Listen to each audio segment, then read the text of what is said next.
نہ لمحہ بھر کے لیے سو سکتے تھے. یہاں تک کہ ایک ہفتے تک وہ لوگ چیخو پکار کرتے رہے اور پھر حضرت موسیٰ علیہ السلام کے حضور حاضر ہو کر کہنے لگے کہ ہم آپ پر ایمان لائیں گے, آپ ہمارے لیے دعا کریں. حضرت موسیٰ علیہ السلام نے ان لوگوں کی بے قراری اور گریہ زاری پر رحم کھا کر ایک بار پھر ان کی باتوں پر یقین کر کے دعا کر دی. ان پر یہ عذاب بھی ختم ہو گیا. فرعون کے ماننے والوں نے پھر وعدہ توڑ ڈالا اور پہلے سے بھی زیادہ ظلم پر کمر بستہ ہو گئے. نمبر 5, خون کا عذاب. دوستوں, مینڈکوں کا عذاب رکنے کے بعد, مچھروں یا جوؤں کا عذاب ختم ہونے کے بعد فرعون اور اس کے پیروکار مومنین کو پھر سے ستانے لگے اور حضرت موسیٰ علیہ السلام کی توہین اور بے ادبی کرنے لگے, اور پھر سے عذاب الہی نے ان ظالموں کو اپنی گرفت میں لے لیا اور ان لوگوں پر خون کا عذاب قہر الہی بن کر اتر پڑا. خون کا عذاب انتہائی خوفناک تھا. اچانک دریائے نیل, جس کا اہل مصر پانی پیتے تھے, اور ان لوگوں کے تمام کنووں اور نہروں کا پانی خون ہو گیا. تو ان لوگوں نے فرعون سے فریاد کی تو اس سرکش نے کہا کہ یہ حضرت موسیٰ علیہ السلام کی جادوگری اور نظر بندی ہے. یہ سن کر فرعون کی قوم نے کہا کہ یہ کیسی اور کہاں کی نظر بندی ہے کہ ہمارے گھرانے پینے کے برتن خون سے بھرے پڑے ہیں اور مومنین پر اس کا ذرا بھی اثر نہیں. تو فرعون نے حکم دیا کہ میرے لوگ مومنین کے ساتھ ایک ہی برتن سے پانی نکالیں گے, مگر خدا کی شان کے مومنین اسی برتن سے پانی نکالتے تو صاف اور میٹھا پانی نکلتا, اور فرعون کے ماننے والے جب اس برتن سے پانی نکالتے تو تازہ اور خالص کھولتا ہوا خون نکلتا. دوستوں, ایک دن فرعون نے ایک کافر اور بنی اسرائیل ایک مومن شخص کو اپنے سامنے دربار میں بلایا اور ایک برتن میں پانی بھروایا اور حکم دیا کہ دونوں اس میں سے اپنے اپنے چلو میں پانی اٹھا کر پیو. جو چلو مسلمان اٹھاتا وہ پانی ہوتا اور جو کافر اٹھاتا وہ کھولتا ہوا تازہ خون ہوتا. پھر فرعون نے حکم دیا کہ تم دونوں اسی برتن سے منہ لگا کر پانی پیو. کافر اور مسلمان دونوں اسی برتن پر جھک گئے. ایک طرف پانی اور دوسری طرف اللہ رب العزت کی قدرت کاملہ سے خون ہوتا تھا. جو پانی کافر اپنے منہ میں کھینچ رہا تھا وہ خون تھا, اور جو مسلمان کھینچ رہا تھا وہ خوشبودار میٹھا پانی تھا. پھر فرعون نے حکم دیا کہ اے اسرائیل کے مومن, تو اپنے منہ میں پانی بھر اور وہ کولی دوسرے کے منہ میں ڈال دے. مسلمان نے اپنے منہ میں پانی بھرا, پھر منہ کی کولی دوسرے کے منہ میں ڈالی, مگر اس کے منہ کے قریب پہنچتے ہی وہ خون بن گیا. دوستوں, فرعون کے ماننے والوں نے پھر گڑ گڑا کر حضرت موسیٰ علیہ السلام سے دعا کی, درخواست کی, تو آپ چونکہ اللہ کے پیغمبر تھے, رحم و کرم فرما کر پھر ان لوگوں کے لیے دعائے خیر فرما دی. تو 7ویں دن اس خونی عذاب کا سایہ بھی ان کے سروں سے اٹھ گیا. نمبر 6, مکھیوں کا عذاب. دوستوں, کچھ دن گزرنے کے بعد وہ لوگ دوبارہ اپنے وعدے سے پھر گئے اور گمراہی کے کاموں میں مبتلا ہو گئے اور حضرت موسیٰ علیہ السلام اور ان پر ایمان لانے والوں کو ستانے لگے. پھر اللہ رب العزت کی طرف سے ان پر مکھیوں کا عذاب نازل کیا گیا. ہر طرف مکھیاں ہی مکھیاں پھیل گئیں اور مکھیوں کے جھنڈ اللہ رب العزت کے حکم سے نمودار ہونے لگے. ان کے کھانوں میں اور پانیوں میں بھی ہزاروں کی تعداد میں مکھیاں گرنے لگی. تو وہ لوگ تنگ آ کر دوبارہ اللہ کے نبی حضرت موسیٰ علیہ السلام کی بارگاہ میں گئے اور وعدہ کیا کہ اگر یہ عذاب ٹل جائے تو ہم آپ کے سچے غلام بن جائیں گے. تو آپ چونکہ اللہ کے پیغمبر تھے, ایک دفعہ پھر آپ نے دعا فرمائی اور وہ عذاب بھی ان پر ختم کر دیا گیا. نمبر 7, مویشیوں کی وبا. دوستوں, جب فرعون کے پیروکاروں کے مظالمہ حد سے تجاوز کرنے لگے تو اللہ رب العزت نے حضرت موسیٰ علیہ السلام کے ذریعے فرعون کو پیغام بھیجا کہ مصر کے مویشی یعنی گھوڑے, گدھے, اونٹ, بھیڑ, بکریاں, بیل اور گائے میں وبا پھیلے گی اور وہ مر جائیں گی, جبکہ اسرائیلیوں کے جانور سلامت رہیں گے. اور یوں ان کے ہزاروں جانور اور مویشی اللہ رب العزت کے حکم سے مر گئے, مگر وہ اسرائیلی جو حضرت موسیٰ علیہ السلام پر ایمان لائے تھے ان کے جانور سلامت رہے, مگر اس کے باوجود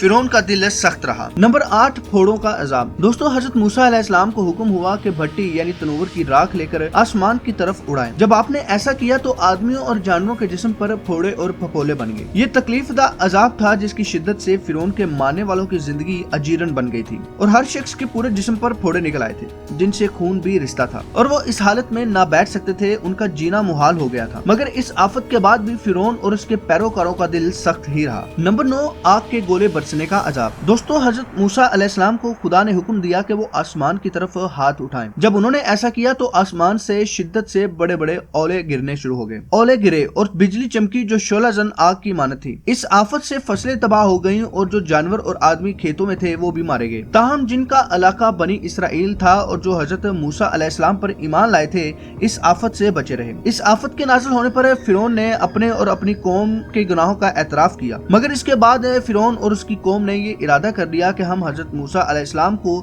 معاذ اللہ قتل کر دیں گے اور ان کے تمام ساتھی بنی اسرائیل جو ان پر ایمان لائے تھے ان کو بھی قتل کر دیں گے. نمبر 10, پہلوٹوں کا قتل. دوستوں, 10ویں آفت اور عذاب پہلوٹوں کا قتل تھا. اس آخری اور سنگین ترین آفت میں فرعون کو مجبور کر دیا کہ وہ اسرائیل کو جانے دے. اللہ تعالیٰ نے اسرائیلیوں کو ہدایت کی کہ وہ کیسے اپنے پہلوٹوں کو بکری کے بچے کے خون کے وسیلے معاہدے سے بچا سکیں گے، مگر جو فرعون کے پیروکار تھے ان کے پہلوٹے مرنے لگے۔ دوستو پہلوٹوں سے مراد پہلے دن کے پیدا ہونے والے بچے تھے۔ فرعون کے ماننے والوں کا جو بھی بچہ پیدا ہوتا وہ پہلے دن ہی اللہ رب العزت کے حکم سے مر جاتا تھا۔ اللہ رب العزت نے بنی اسرائیل کے لوگوں کو عید فصح کا سب انتظام ان کو سمجھایا اور ان کو ہدایت کی کہ وہ اپنے مصری پڑوسیوں سے سونے اور چاندی کے زیورات مانگ لیں۔ آدھی رات فرشتہ مصر سے گزرا اور اللہ رب العزت کے حکم سے فرعون سے لے کر قید خانے کے قیدی تک پہلوٹوں کو قتل کر دیا۔ اس کے بعد فرعون نے حضرت موسیٰ علیہ السلام کو اور آپ کے بھائی حضرت ہارون علیہ السلام کو حکم دیا کہ وہ مصر سے نکل جائیں، اور بنی اسرائیل کے جو لوگ ان پر ایمان لائے تھے ان کو بھی مصر سے نکلنے کا حکم جاری کر دیا۔ دوستو جب فرعون کے ماننے والوں پر مسلسل عذاب آتے رہے اور ہر عذاب 7ویں دن تک چلتا رہا اور ہر 2 عذابوں کے درمیان 1 ماہ کا فاصلہ ہوتا رہا، مگر فرعون اور اس کے حواریوں کی دلوں پر شقاوت و بدبختی کی ایسی مہر لگ چکی تھی کہ اس کے باوجود بھی وہ ایمان نہیں لائے اور اپنے کفر پر اڑے رہے